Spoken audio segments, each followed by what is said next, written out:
It's a microphone thing. So I am guessing that we are all really, really glad that the election is over. Almost over. I'm also guessing that maybe your hearts ache as much as mine over the state of our beloved country.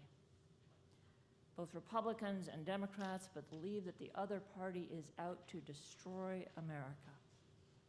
We are living in tortured and torturous times. And so maybe like me, you came to church this post-election Sunday morning hoping for some calming, comforting words of Scripture.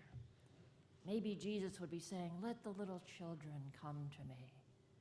Maybe we'd have a nice healing story, or one of Jesus sitting down at table with people who are at odds, invited there and transformed by his love. If only. So what do we get this morning? Words of wars and insurrections, nations rising against nations, earthquakes, famines, plagues, arrests, persecutions, betrayal by friends and relatives. Not what I wanted to hear. So what was the context for this passage? We are in chapter 21 of Luke's Gospel, getting closer and closer to the crucifixion and the resurrection. At this point, Jesus has made his triumphal entry into Jerusalem on what we will call Palm Sunday. He has cleansed the temple, and he's back in the temple and talking about the temple. Now, Jesus' disciples had probably been to Jerusalem before, but as often as they had seen it, I am guessing that those fishermen from the backwaters of the Galilee were in awe of Herod's temple. It was awesome. And we all remember Herod as the Jewish corrupt client king who sanctioned Jesus' death. But why was he called Herod the Great? Because he was an extraordinary builder. And his grandest building of all, his grandest creation, rebuilding Solomon's temple. He more than doubled the size of the temple. It covered almost 35 acres. The altar was 22 feet high. The floors, the ceilings, the walls of the Holy of Holies, that innermost sanctuary, were coated in gold. And the stones that were used to build this massive structure, they were massive. Some individual stones weighed as much as 50 tons. So what do we hear Jesus saying? As for these things you see, he says, the days will come when not one stone will be left upon another. I imagine that was pretty difficult for his hearers to hear, to imagine such destruction when they looked up at this incredible temple. Yet Jesus is predicting exactly what's going to happen. In the year 70, the Romans put down a Jewish rebellion by completely demolishing the temple. They massacred all of the temple priests and set fire to the entire city. Jerusalem was in ruins, and the Romans believed that they had accomplished their goal, destroying the very heart of Judaism. And if you visit Jerusalem today, as some of you have done, you will see the rubble and some of the broken, massive stones that fell from the Temple Mount in that terrible, catastrophic event. So our gospel writer Luke, writing probably around the year 85, knew about that destruction. Luke also knew of the ongoing persecution of those who believed in Jesus. Nero was massacring Christians in Rome. The persecution of Jesus' followers within the whole Mediterranean was ongoing. And there was even heartache within the remains of the religious family, within Judaism itself. As Luke was writing, those Jews who believed that Jesus was the Messiah were being expelled from their religious communities. The Pharisees, who had taken over religious leadership after the temple's destruction, believed that Jesus' followers posed a significant threat to Judaism, so they argued for their expulsion from the community. The followers of the way, as those earliest Christians were called, no doubt felt betrayed by relatives and by friends, just as Jesus predicted in our gospel this morning. And I know that some of you know in your own hearts the deep pain and sorrow of schisms within religious communities, how it feels when a spiritual family is being ripped apart. And I'm afraid we are all coming to know the heartache as our nation is feeling torn apart by terrible divisions. So how does Jesus reassure them and us? By your endurance, you will save your souls, he says.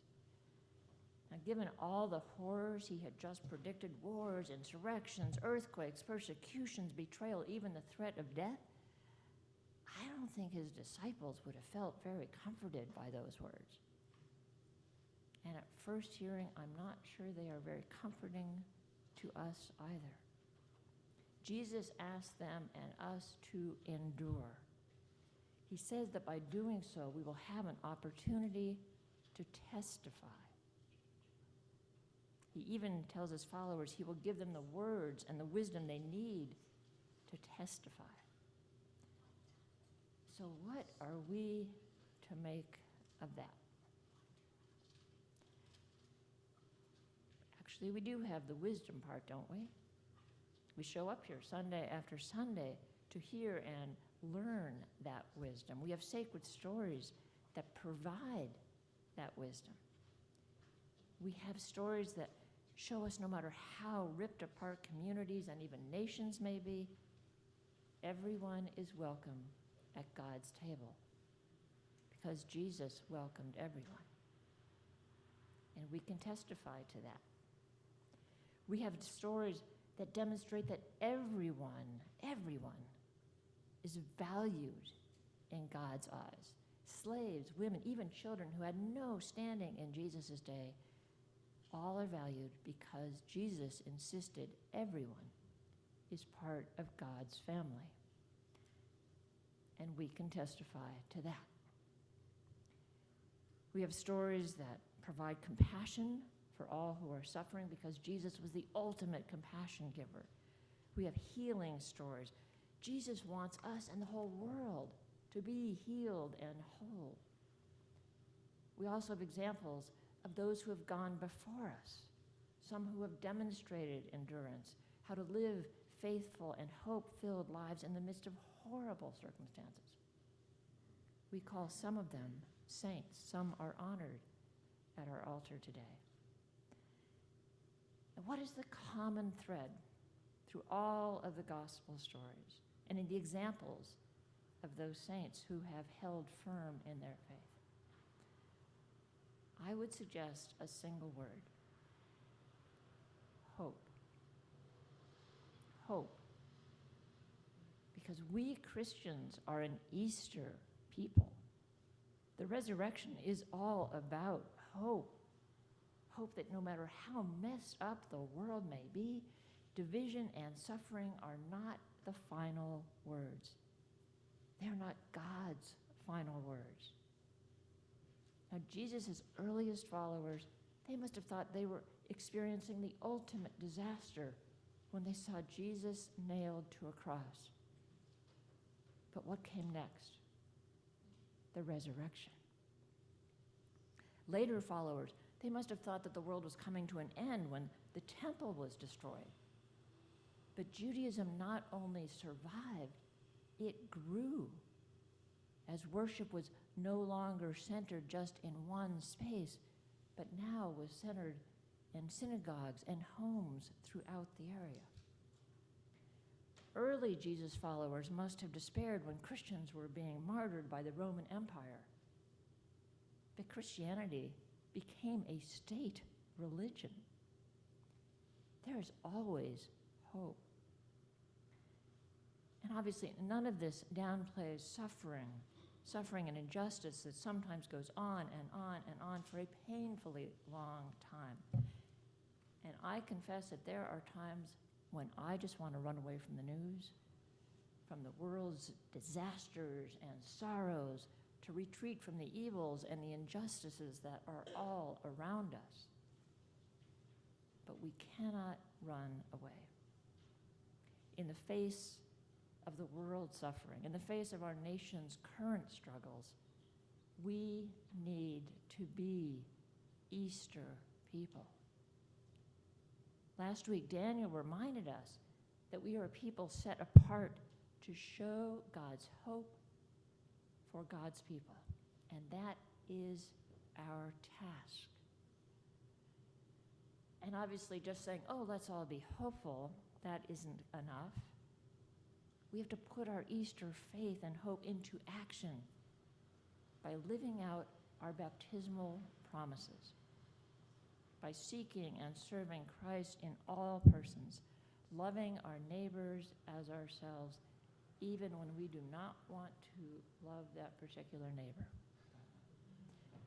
by striving for justice and peace among all people, respecting the dignity of every human being, even those with whom we have serious disagreements. Our baptismal vows are not just words for us to repeat here in church. They are the wisdom that we have been given to endure. So in the week ahead, I hope we will find just one way of testifying, of proclaiming hope in our little corners of the world. The world truly needs it right now. And we can start with the simplest of gestures. Think of someone that you know who really needs to hear a word of hope this week. And give them a call, not just an email, give them a call. Give up a few more hours of your valuable, busy time to work on a justice project that speaks passionately to your heart. Dig deep, really deep, to offer a word of peace to someone that you really disagree with. Thanksgiving has come. There may be fretful dinners. How can you be a peacemaker? And here's one. Drum up the courage to tell a friend or a coworker or a neighbor that how you find hope and comfort in this difficult time is by coming here to church, and then invite them to join us here. Hope is not naive. Our little individual acts are not going to solve all the problems of our messy, messy world. But as Easter people, hope is the wisdom, the gift that we can and that we must proclaim, to testify, to endure through tough times. It's what Jesus told us to do.